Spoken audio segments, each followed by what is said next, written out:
is that from? So we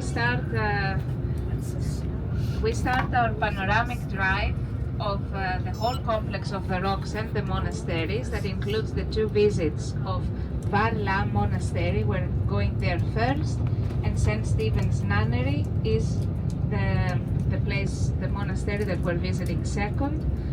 So during the drive, you'll have the chance to enjoy the views as well, as we will be driving uphill. What you've seen from this side, believe me, has nothing to do with what you're going to see in a few minutes when we get to the other side of the rocks. Oh, wow. Rocks that are made of sandstone, not calciferous. That's why you see that contrast. They're very empty, very dry, very arid, in contrast to the rest of the landscape that has olive trees. It has oak trees as well, and the big mountain range on your left at the back. That's the geological spine of Greece, we can say. That's the Pindos Mountains that divides Greece in the east and the west section. So if you have a look on your right, you will start seeing all those rock formations. It's the people, the Greeks here, that called them meteora, rocks that have fallen from the sky, rocks floating in the air. This is what it means. And we have no mention of them, no reference of those rocks in ancient literature. So although the Greek troops passed from here on their way to battles, the Persians, the Romans, we have ancient cities around. It's quite strange that there is no mention of those rocks in the past. And indeed, the first people who came and inhabited these rocks were monks around 800 and 900 AD. Parenthesis, this is a village.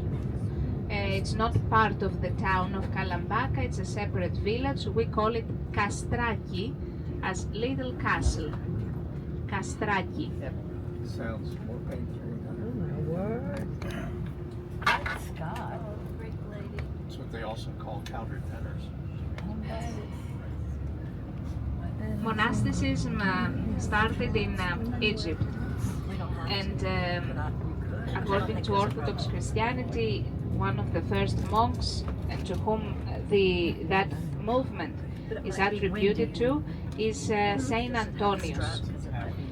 That's why those early monks that lived in absolute solitude, completely isolated, they are called hermits, from the word hermos, that means desert, because of the Egyptian and the Sahara desert. So hermit, those were the first who arrived here, and they occupied those holes and caves that you see on the rocks. These are made of erosion mostly. And they occupied those rocks, and they were living in isolation.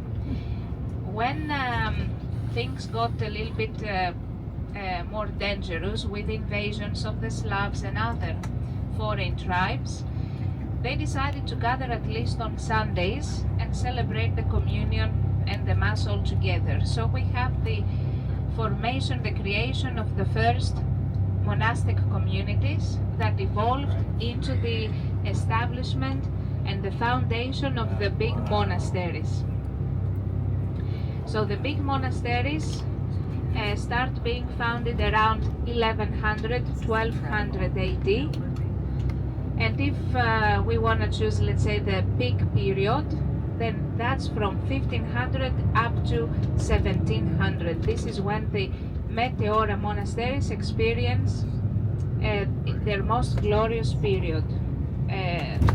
They are very affluent monasteries, highly populated, with many monks, only monks, and we're talking about a total of 26 monasteries.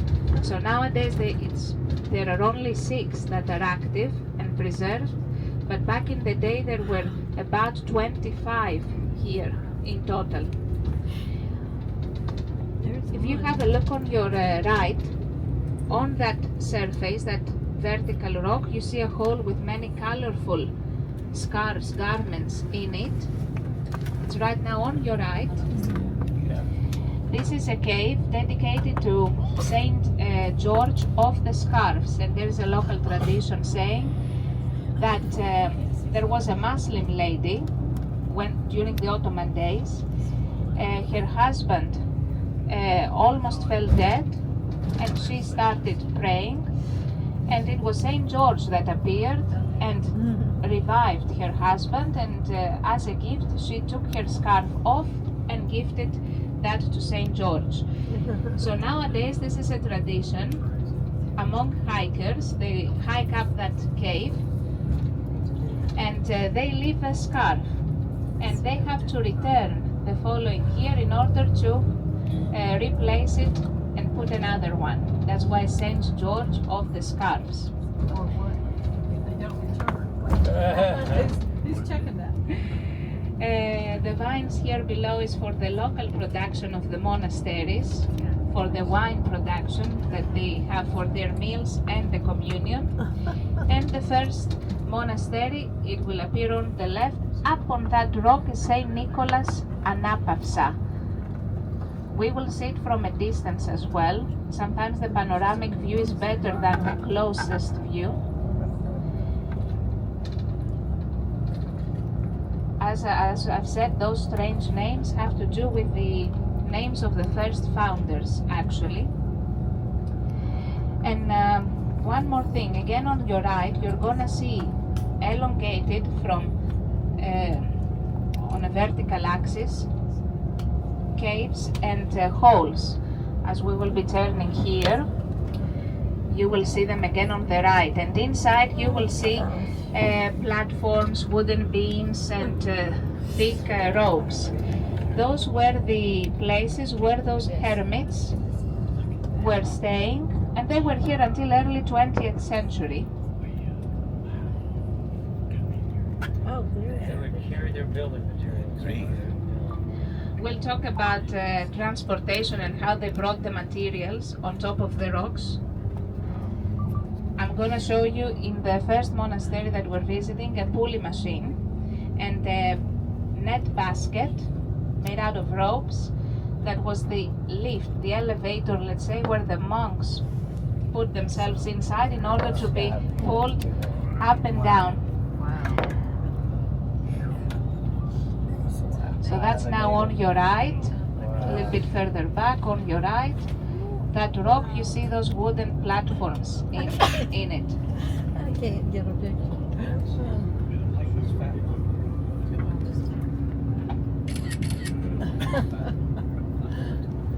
Oh my word, it's amazing. Just amazing. That's really. Oh wow.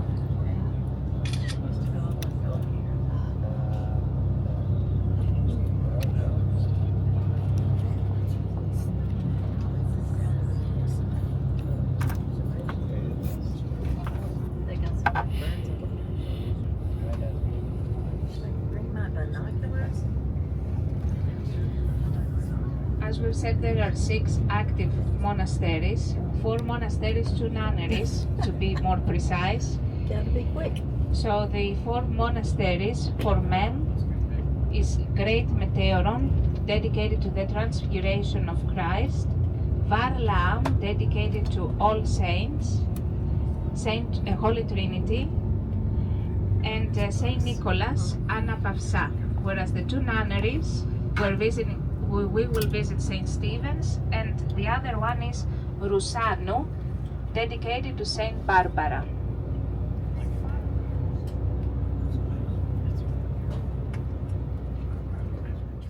And passing outside the many churches that we saw in Thessaloniki.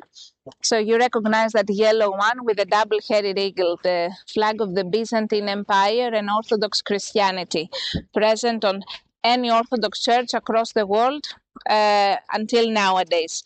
Did we talk about the symbolism of the Greek flag? Okay. So the Greek flag, first of all, the colors, blue and white. All military flags that we used till during the War of Independence and even before that, 1821, 1828, they all had those two colors on them, blue and white. And a cross, that was another standard element of all military flags of the Greeks.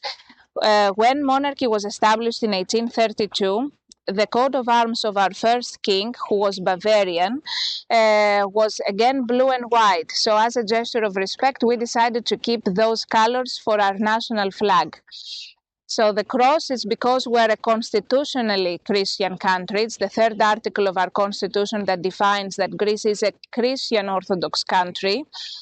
That means everyone can, of course, practice their religious beliefs freely, but as a country, we have an official religion.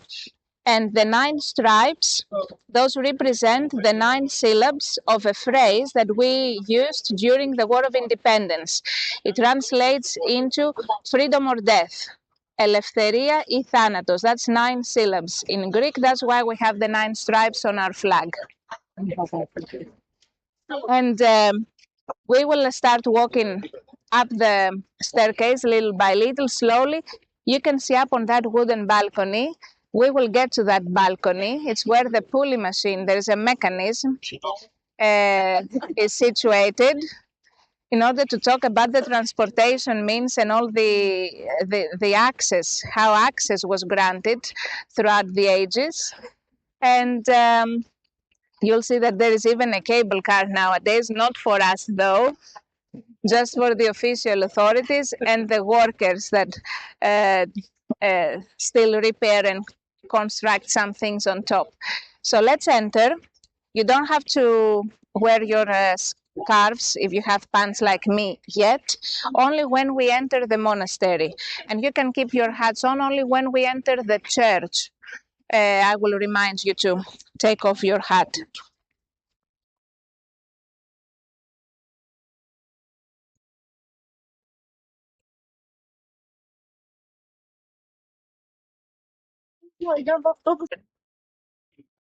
Onto the rock, and that's how they climbed, jumping from ladder to ladder till the top.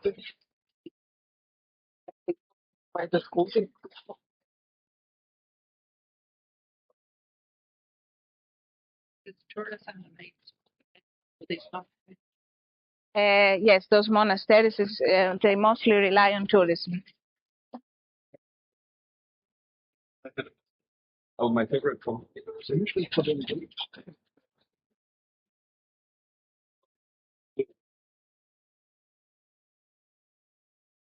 There's a balcony here. We can stop for a minute because you can see 3 more monasteries from this spot.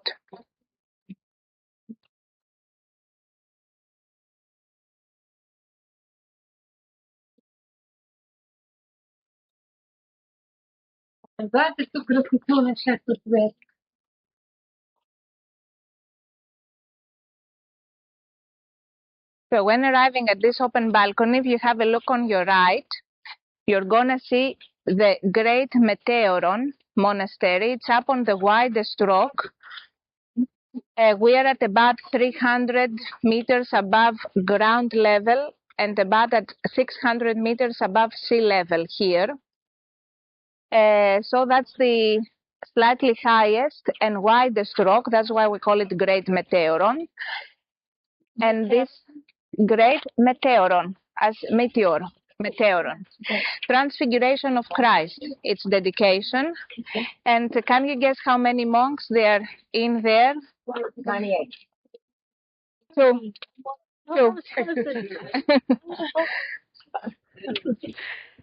So although those monasteries 300 years ago, they were very, very busy and highly populated. They could have up to 200, 300 monks each. Now the biggest community is the one of St. Stephen's Nunnery with about 30 nuns. So the one that we're visiting now It's 14 monks, if I'm not mistaken. The other one has 2. There has been periods where there was only 1 in some monasteries, 1 monk. Really? It is.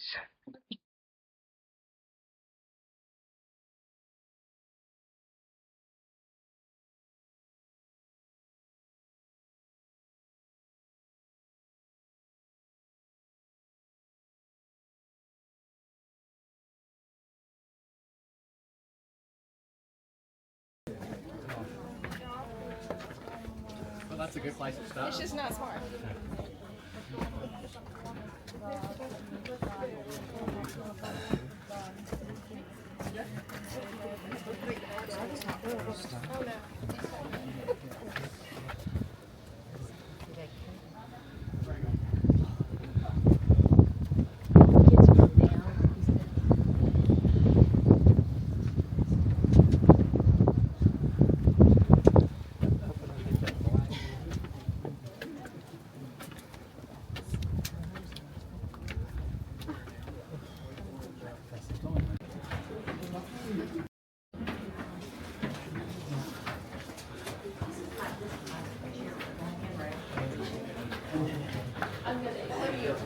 I'm just going to stay in interest. Watch your head. Somebody just hit your head. Watch your head. Thanks. Watch your head, Don. Rob hit his head on the ceiling. Who did? Rob. And it was on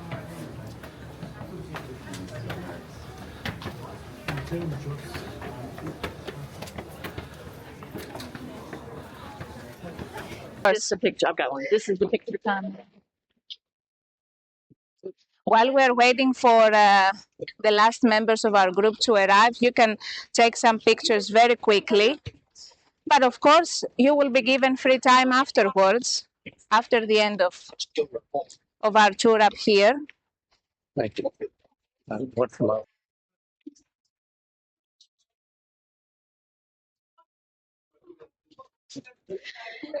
Now we're entering the church. This is where you have to take the hats off. And photos and videos are not allowed.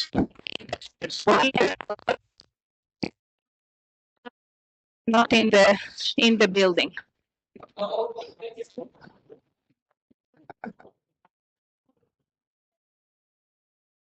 Where we mostly saw those mosaics that have floral designs and peacocks and angels and saints. So there's no standard iconography to follow. It's a matter of choice of the painter, of the artist, locally to decide how they're going to embellish the monuments. And that was the case until 700 AD. In 700 AD, approximately, Egypt is lost from the Byzantines, and it goes to the hands of the Arabs. And I'm going to reveal the connection. Egypt was our main source of writing material, papyrus. So the Byzantines had abundant writing material, so people could very easily read the Bible and have a physical copy of the Bible made out of papyrus. When Egypt is lost, the writing material becomes very rare because it goes to the hands of the Arabs, and this is when the Arabs start growing, and you enter the Arab Renaissance, 800, 900, 1000 AD. So when the writing material is lost, we observe that there is an explosion of illiteracy across the empire because people have no access to writing material, so they don't have a Bible to read, and other books as well. So the ecclesiastical hierarchy has to find a way to teach Christianity, since there's no writing material, and other means should be found in order to teach the gospel, and this is art.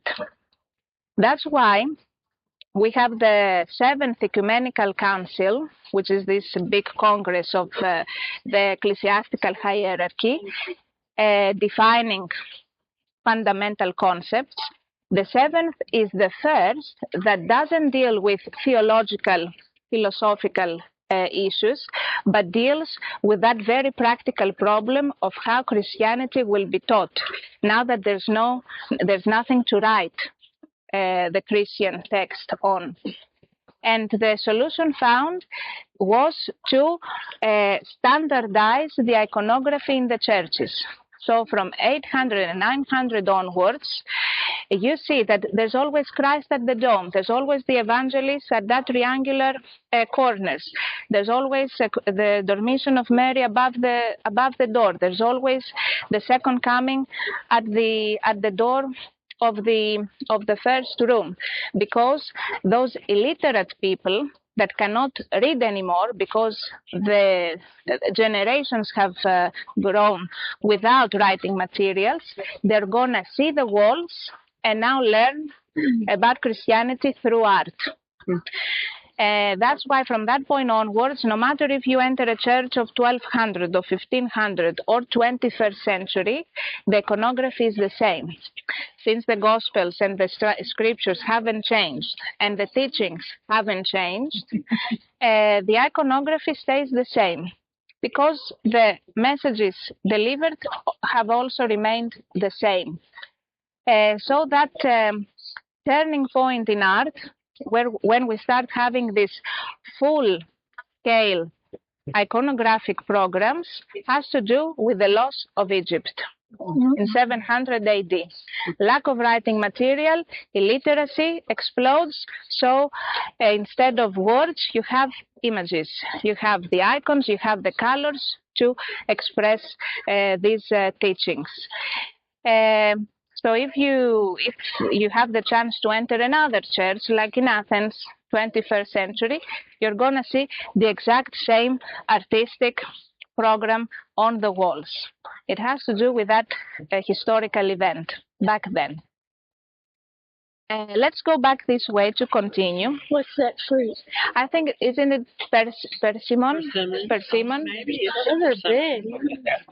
We would be in another courtyard where they have their refectory, their kitchen, the cells where they sleep, each one separately, their libraries, their reception halls, and one more chapel as well. So the facilities that you see around you are not the 100% of what the monastery is. Now, regarding the central church of any monastery, there is a standard term that we use, and this is Katholikon. Nothing to do with the Roman Catholic Church, but it's a good opportunity to understand how the first two churches, the ones created at least after the schism of 1054, how they defined themselves. So Catholic means universal, total. So the Roman Catholic Church defined itself as the universal church, the one that everyone can address at, whereas the Orthodox Church, orthodoxy, ortho means correct, and doxo, dogma, doctrine, that means thought, way of thinking. So orthodoxy is the correct way of thinking.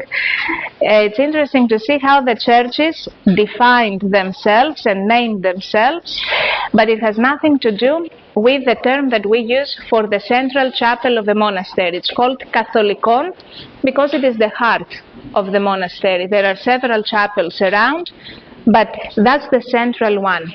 That's why it's the Katholikon, the universal. Nothing to do with the Catholic Church, though. And some symbols that are interesting to see and taken from the Bible. At the big medallion, you can see that we have the X and the Latin P inscribed in it. That's the first and the second letter of Christos, Christ. So the Latin X is He, H for us, CH, and the Latin P is the Greek R. So this is the Christogram, the letter of Christ, which is a symbol widely used in Orthodox art. And the two smaller letters is Alpha and Omega. I'm the beginning and the end. As God revealed himself in front of John when in Patmos during the revelation. So I am the Alpha and the Omega, the beginning and the end. So those are two more letters that embellish several corners of the walls. And across the opposite side,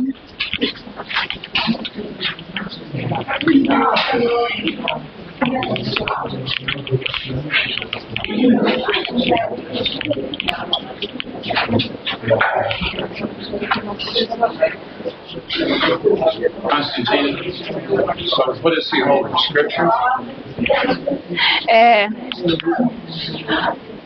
No, it says love and being humble at this frequency is what God wants. It's Saint Paisius, the last saint canonized by the Orthodox Church a few years ago. He was a monk on the Holy Mountain.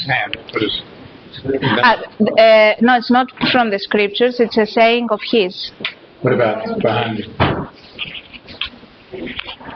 That he's holding the Bible. He's another saint, Porphyrius, Saint Porphyrius. So again. he's holding the Bible. Yes. So they had the monks during this time. They had the Bible.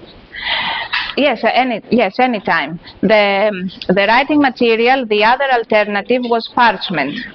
But parchment, because it's skin, it requires a much longer process. So you still have writing material, it's more expensive, and it's slower to get.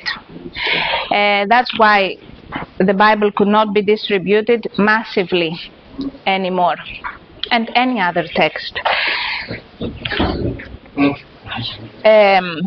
This icon, I'm just pointing out this icon because you will also observe that, of course, icons are widely used in Orthodox art, and in many cases you'll see that the icons have an extra cover made out of gold or silver, gold-plated. It can be decorated with ornaments or rubies and stones and gems. This is Virgin Mary of 3 hands, that's the third hand, down here, holding Christ as a young prince in her hands. And there is a tradition, we call it tamata, that means promises, and whenever there is a family or an individual in need, during a crisis, a health crisis, a business crisis, a family issue, and they ask for the help of Mary or of a saint or Christ, they promise something valuable of their belongings, some like the wedding ring, the Baptist cross, and when that help is fulfilled, then we have to give what we have promised. And some wealthier families, they decorate the already existing icons with that cover made out of gold or precious or other precious materials. So that's another expression of the Orthodox art. Apart from the old traditional icons made out of wood, that's also something, it's not common, of course, but you will see it in the big churches. All those are offerings of individuals or families. It's not something that the church ordered specifically. Let's continue this way to the left, where we can enter actually. There is a big barrel. It was a water barrel. It says 12,000 liters its capacity. Water supply has never been such a big issue here because the rock itself can absorb and store water. So I've seen in winter time, after a rainfall, I was here a few days later when the sun was out and there was no clouds in the sky, but the rock was still moist and you could still see water flowing out of the rock. So it was very easy to collect rainwater by carving water tanks in the actual rock. So wells were everywhere, and water supply was not a big problem in the past. Is it a water barrel or it's a wine barrel? Water. Are you sure? What? Because there are pictures with grapes. The grapes, they have to do with the agricultural economy. We know that the monks, all monasteries have vineyards, grapes for their own communion wine, the Eucharist. So, ευχαριστία, ακριβώς. So it is.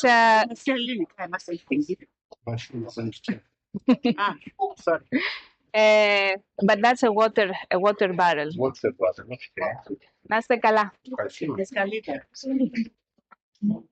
We can enter and exit from the other side, so there's no money in the barrel. if that's probably a very modern tourist tradition, nothing to do with the religious habits. And this was water. Water, yeah.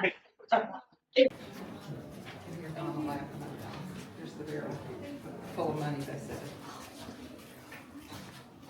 Good.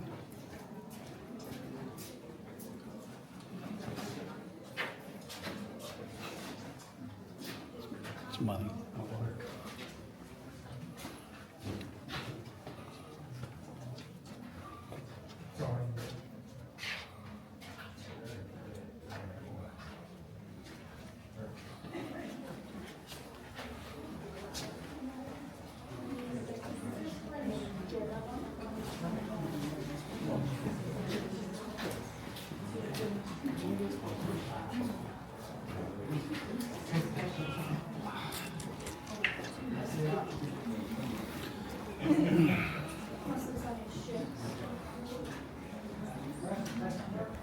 Terrace, and I pointed to a balcony up high on the rock.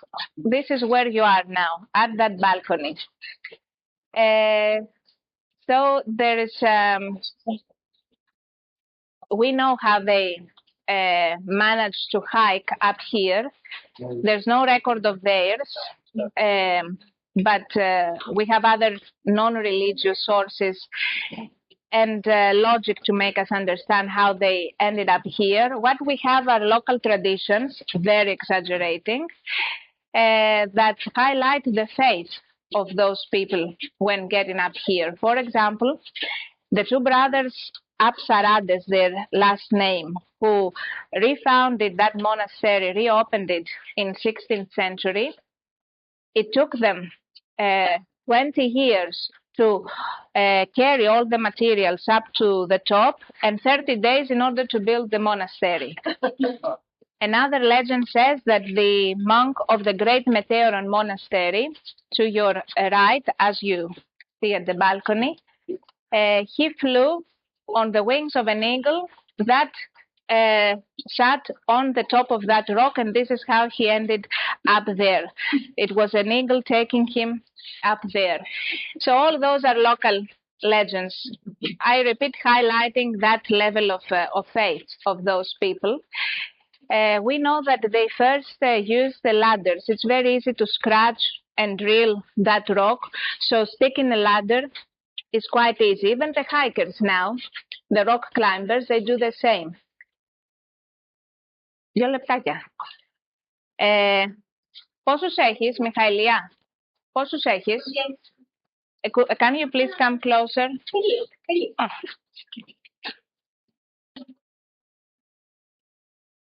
It's a very busy place, even in afternoon times. What, you want everybody to get closer to you listening?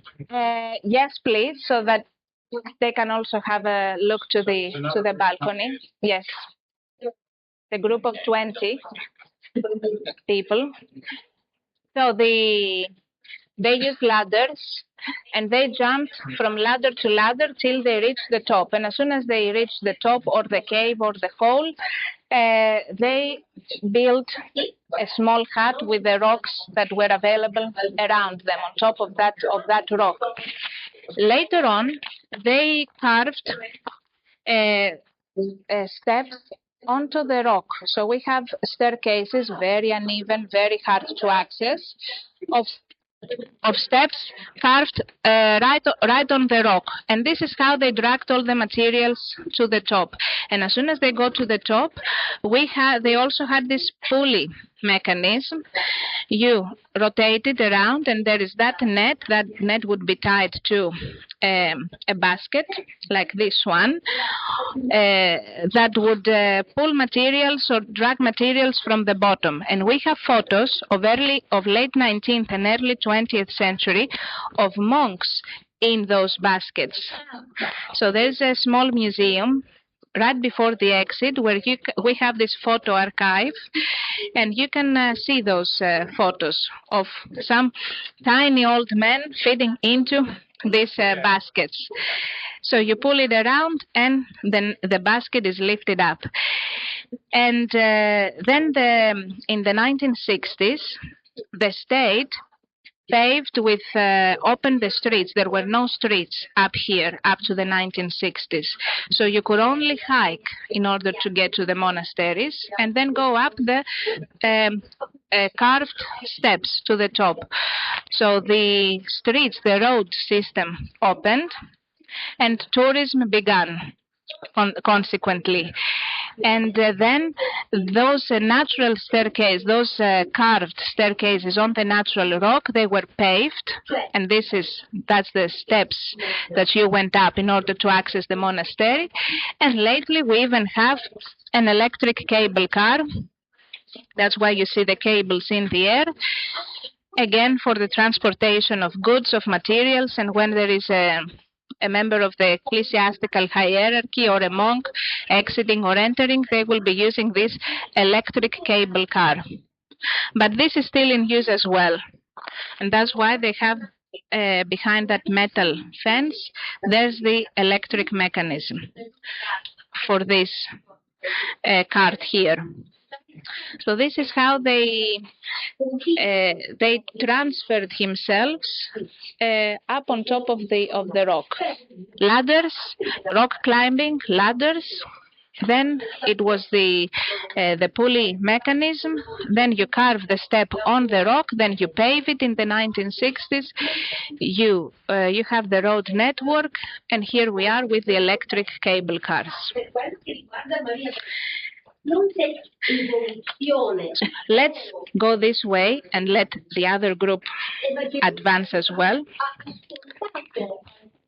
Michaelia, Berna. Okay.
Beautiful up here. You know your Christmas card shots? They're backlit, but it's fine. Well, they're into the sun, so keep looking out. Keep looking out. Stop their streaks in the sun, but when it's over.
Bizantino, sí.